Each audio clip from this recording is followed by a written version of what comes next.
ગુજરાત રાજ્યના મૃદુ અને મક્કમ મુખ્યમંત્રી એવા ભૂપેન્દ્રભાઈ પટેલે શિક્ષકો માટે એક નિર્ણય લીધો છે કે ભાઈ ગુજરાત રાજ્યના જે શિક્ષકો રાષ્ટ્રીય શ્રેષ્ઠ શિક્ષક પારિતોષિક અથવા રાજ્યમાં શ્રેષ્ઠ શિક્ષક પારિતોષિક વિજેતા છે એવા તમામ શિક્ષકોને ભવિષ્યમાં જે મિત્રો શ્રેષ્ઠ શિક્ષક બનવાના છે એવા તમામ શિક્ષક મિત્રોને જીએસઆરટીસીની જે બસ સેવા છે એ આજીવન ફ્રી મળવાની છે. એટલે કે એસટી બસની અંદર કોઈ પણ બસમાં એ શિક્ષક મિત્રો ફ્રી મુસાફરી કરી શકશે.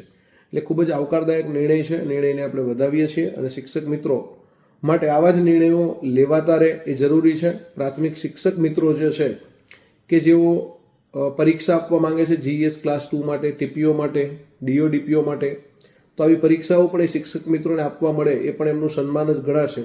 તો આવી એક વિનંતી છે માનનીય મુખ્યમંત્રીશ્રીને અને શિક્ષણ મંત્રીશ્રીને કે આવો નિર્ણય થાય અને જે ભવિષ્યમાં શિક્ષક બનવા માંગે છે, જે ટેટ-ટાટ પરીક્ષા પાસ કરેલ છે એવા મિત્રોની ભરતી પણ સત્વરે પૂર્ણ થાય અને નિયમિત ટેટ-ટાટની પરીક્ષાઓ યોજાય એ પણ શિક્ષણ મંત્રીશ્રી અને મુખ્યમંત્રીશ્રી પાસે અમારી માંગણી છે, અમારી વિનંતી છે. ગુજરાતના ભાવિ ગુરુજનો વતી ખાસ જ્યારે આપણે શિક્ષણની અંદર સારું કરવા માંગતા હોય, ગુણવત્તાયુક્ત શિક્ષણ આપવા માંગતા હોય ત્યારે બેસ્ટ સોલ અને બેસ્ટ માઇન્ડ એટલે કે સારામાં સારા જે ટેલેન્ટેડ સ્ટુડન્ટ્સ છે બરાબર એ શિક્ષણમાં તો જ આવશે કે જો એમની નિયમિત પરીક્ષાઓ ટેટ-ટાટની લેવાશે, તો જ એ મિત્રો ડીએલએડ કરશે, બીએડ કરશે અને શિક્ષક તરીકે જોડાશે અને નિયમિત એમની ભરતી થશે. એટલે શિક્ષણની અંદર નિયમિતતા, નિયમિત પરીક્ષાઓ, નિયમિત ભરતી એ અત્યંત આવશ્યક નહીં પરંતુ અનિવાર્ય છે. જો આપણે ભલું ઈચ્છતા હોય આપણા દેશનું, આપણા રાજ્યનું, આપણા રાજ્યના શિક્ષણનું, આપણા દેશના નાગરિકોનું ભવિષ્ય ઈચ્છતા હોય, શિક્ષણનું હિત ઈચ્છતા હોય તો આ નિર્ણય સત્વરે થઈ આવવો જોઈએ અને હાલ જે કેલેન્ડર આવ્યું છે એ પ્રમાણે નિયમિત પરીક્ષાઓનું